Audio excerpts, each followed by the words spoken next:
여러분들이 제일 궁금해하시는 이제 일본에 대해서 제가 설명을 해 드릴 건데요. 그러니까 일본에 대해서 제가 설명을 해 드리려면은 이제 일본에서 제일 잘 사는 지역은 이제 미나토 구역이고요. 이제 미나토 구역이고 이제 시나가와구라고 해 가지고 이제 그런 시 그러니까 미나토랑 시나가와가 있습니다, 여러분들. 그러니까 미나토 지역 같은 경우는 이제 일본에서 그 가장 부촌으로 알려져 있는 지역이고요. 여기는 그 소니 회장님, 이제 도시바 회장님, 그리고 그 관련된 이제 직원들이 거주하는 그 지역이 바로 미나토 지역이라고 보시면 되는데, 이 미나토 지역은 그 아시아 최대 번화가로 홍콩이랑 맞먹는 지역입니다, 여러분들. 그렇게 아시면 돼요. 그러니까 아시아 제일의 부촌이라고 보시면 되고, 그 미나토 지역이라 하시면은 이제 그 언제 조성이 됐냐면은 이제 1910년대에서 20년대는 이제 그 학도병이라 해가지고 이, 이 시기가 안 좋은 시기였어요. 안 좋은 시기여가지고 이제 1910년이랑 1920년대는 이제 학도병이 이제 해가지고 이제 전쟁이 지원되는 아이들이 이제 그 해가지고 많이 죽습니다. 많이 죽어가지고 이제 이 지역이 언제부터 형성이 됐냐? 1940년대부터 조성됐다고 보시면 되거든요. 1940년대에 이제 조성이 돼가지고 일본에서 이제 아이들이 이제 많이 죽어가니까 이제 교육이 필요하다 해가지고 먼저 주판으로 먼저 교육을 시킨 다음에 그렇게 해서 주판으로 먼저 교육을 시키고 그 다음에 이제 그 성장한 아이들이 이제 학교에서 이제 공부도 할 수 있고 이제 그 중간에 이제 순사라가죠. 우리나라 말로 순사라는데 이 군인들이 와가지고 이제 제압을 많이 당하니까 이 아이들이 이제 반란을 일으켜가지고 우리도 이제 먹고 살고 싶어요. 왜 먹고 살고 싶은데 왜 막는 거예요? 하면서 이제 뭐 담배도 피는 아이들도 나타나고 그 담배를 피는 아이들 중에서 그렇게 해서 갈비뼈가 드러나잖아요. 그럼 굶주림에 다 시달릴 거 아니에요. 굶주림에 다 시달려가지고 이제 그렇게 해서 야쿠자 문화가 생성이 된 거거든요. 야쿠자 문화가 생성이 돼가지고 아 우리가 노동자인데 왜 노동자로 먹고 살고 싶은데 왜 임금 체불을 하냐고 장난하냐고 하면서 이제 1960년대에 이제 그렇게 해서 노동운동이 발생하게 됩니다. 그게 바로 일본 첫 번째 사회적인 운동이라고 보시면 되거든요. 이제 아씨 먹고 살고 싶은데 아씨 굶주릴 순 없잖아. 너네 다 담배만 피고 있을 거야? 갈비뼈 다 드러나고 그 필이 불면은 다 되냐고. 우리가 다 먹고 살아야 나라가 잘 살 거 아니야. 제발 정신 좀 차리라고 하면서 이제 그렇게 1950년대 이제 그렇게 나타나거든요. 이제 1950년대 해가지고 이제 해서 이제 야쿠자 문화가 좀 형성이 돼서 1960년대 이제 야쿠자들이 이제 성장을 하게 됩니다. 이제 야쿠자를 성장하니까 1970년대 이제 그 뭐지 이제 교수들이 나타나가지고 야쿠자를 이제 물리치려고 이제 그 하기 시작해요. 1970년대 야쿠자들이 막 점령을 많이 하다 보니까 이 부촌 같은 경우도 점령을 많이 해요. 점령을 많이 해서 1970년대 이제 교수들이 나타나가지고 아씨 저 야쿠자들 다 물리치고 하 세계적인 기업을 형성해야 돼 하면서 이제 교수들이 나타나가지고 이제 그 교수들이 나타나서 이제 거리랑 그 세금 이제 공무원 이제 문화 같은 게 이제 형성이 돼서 그렇게 해서 이제 미나토나 시나가와 그리고 신주쿠, 시부야, 하라주쿠 그렇게 해서 다 해서 1980년대 선진국을 다 이뤄냅니다. 선진국을 다 이뤄내가지고 1990년대에 이제 아이들이 성장하면은 이제 란도셀 문화도 생기고 이제 스쿨백 문화도 생겨요. 그렇게 해서 란도셀이랑 스쿨백을 착용하게 돼가지고 이렇게 해서 1990년대 이제 학교가 형성이 되고 이제 학교에서 열심히 공부하는 아이들은 이제 월급을 받고 그렇게 성장을 하겠지만 이제 성장을 하지 못한 아이들은 이제 버려지게 되겠죠. 그 이제 고아 문화가 생깁니다, 여러분들. 그게 바로 일본식이라고 보시면 되고, 그렇게 해서 1990년대에 이제 그렇게 해가지고 그렇게 뭐 그렇게 보시면 되고, 이제 2000년대 들어가가지고 이제 TV가 이제 발전을 많이 하다 보니까 이제 그런 스티커 문화, 이제 잡지 문화, 이제 애니메이션 문화가 이제 발전이 많이 된 것 같아요.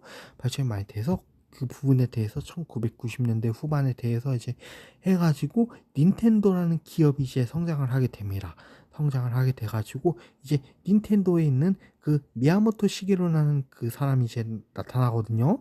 이제 미야모토 시게루라는 이제 사람이 나타나서, 그러니까 1984년도에 이제 소니 히라이 가조가 회장님이 이제 나타나시면은 1993년도에 미야모토 시게루 그 인물이 나와요. 해가지고 이제 소니가 먼저 MP3를 먼저 만들고, 그 다음에 이제 그 닌텐도 같은 경우에는 이제 나무로도 이제 그 게임기를 만드는 그런 게 있습니다.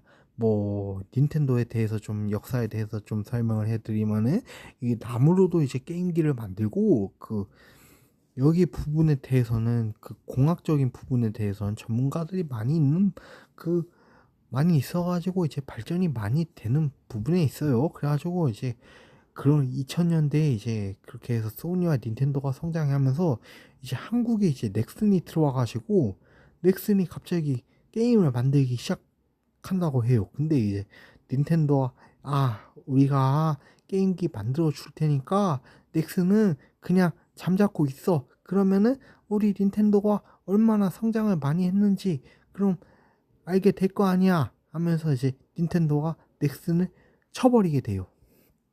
넥슨을 쳐버리고, 그 다음에 M게임이 진출하거든요. 2005년도에 M게임이 진출해가지고, 그렇게 해서 우리가 너네 거 다 리메이크 해가지고 우리 걸로 다 만들 거야. 그래가지고 이제 M게임이 그렇게 해서 이제 산적이 이제 나타나게 됩니다. 캐릭터 중에서 요게 중에서 이제 산적이 나타나게 되고, 그건 일본 문화가 아니니까 여러분들 한국 문화니까 이제 이해는 하겠는데, 이제 교토 같은 경우에는 여러분들 그 잘못 알고 있는 거예요. 그 교토는 600년 동안 유지돼 왔고 600년의 문화재들이 많이 존재하고, 그 600년 동안 깔끔하게 보존되어 있는 게 바로 교토라고 보시면 됩니다. 그리고 기원전 2세기, 그러니까 야마시로국이죠, 여러분들. 야마시로국이라고 이제 교토의 옛 지명인데, 그 교토에서 이제 그 옛 지명에 대해서 이제 설명을 드리면, 이제 교토가 일본의 원조라고 보시면 돼요. 그 교토가 이제 일본의 원조라고 보시면 되고, 이제 뭐 일본에 대해서 이제 그 간략하게 요약을 해드리면, 2세기부터 이제 형성이 돼서 2세기부터 형성이 돼서 이제 6세기 헤이안큐라고 이제 불립니다. 헤이안큐라고 불려서 6세기부터 6, 7, 8, 9, 10 이렇게 해서 교토가 점령을 다 하게 돼요. 근데 점령을 다 하고 이제 수도는 무조건 헤이안큐, 교토라고 보시면 됩니다. 교토라고 보시면 되고, 그렇게 해서 기요미지 테라랑 이제 후시미나리 그렇게 해서 이제 600년 동안 보존된 문화재가 이제 아직까지도 있잖아요. 아직까지도 있고, 기모노나 유카타 문화도 거기서 형성이 돼서, 샤미센 문화도, 이 문화도 다 오키나와에도 있고 교토에도 있고 다 있는 겁니다, 여러분들. 그렇게 보시면 되고, 도쿄 같은 경우에는 이제 16세기에 이제 형성이 된 그런 도시입니다. 16세기니까 이제 15세기에는 이제 목조로 해서 이제 로봇이 등장한 거예요. 그러니까 15세기에 목조 로봇이 이제 해서, 목조 이제 가구를 만드는 장인들이 많이 활동을 해서, 그렇게 15세기에 이제 조선에서 이제 넘어온 사신들이 그 문화를 이제 배우기 위해서 일본의 외국에 방문을 했다. 근데 이 외국에 방문을 했는데 외국은 살짝만 이렇게 한 거야. 그러면은 얼마나 분에 차겠어요. 그래가지고 도요토미 히데요시라는 인물이 이제 그렇게 해서 침략을 해서 그렇게 원래는 그 15세기에 이순신이라는 인물이 없었으면은 그 조선이 이미 국력이 약화된 상태라서 점령하기가 너무 쉬워요. 점령하기 너무 쉬워서 여기서는 한번 침입을 해요. 도요토미 히데요시가. 그 다음에 그렇게 해서 형성된 게 1600년대, 1700년대, 1800년대, 1900년대, 2000년대 400년 동안 권력을 이제 유지하고 에도 막부로 해서 이제 그렇게 해서 도쿠가야 이에야스, 이제 도요토미 히데요시, 도쿠가야 이에야스, 그 다음에 이토 히로부미, 그 다음에 이타가키 다이스케라는 인물이 나오고 후쿠자와 유키치라는 이제 인물이 나와가지고 그렇게 해서 조선을 점령하게 됩니다. 그 조선을 점령해서 이제 조선에서 이제 조선과 일본과의 전쟁이 있으면은 그렇게 동경이라는 단어가 생기거든요. 그렇게 해가지고 현대적인 일본이 탄생했다고 보시면 돼요. 한마디로 말해가지고 이게 무슨 말이냐? 교토는 600년 동안 그 보존되어 있는 문화재를 가지고 그 탄생한 이제 도시라고 이제 보시면 되고, 이제 도쿄 같은 경우는 옛 에도 시대의 문화를 가진 그런 동경이잖아요. 그렇게 보시면 됩니다, 여러분들. 예. 16세기부터 형성이 돼서 2000년대 400년 동안 그렇게 유지가 되어 온 도시라고 보시면 돼요.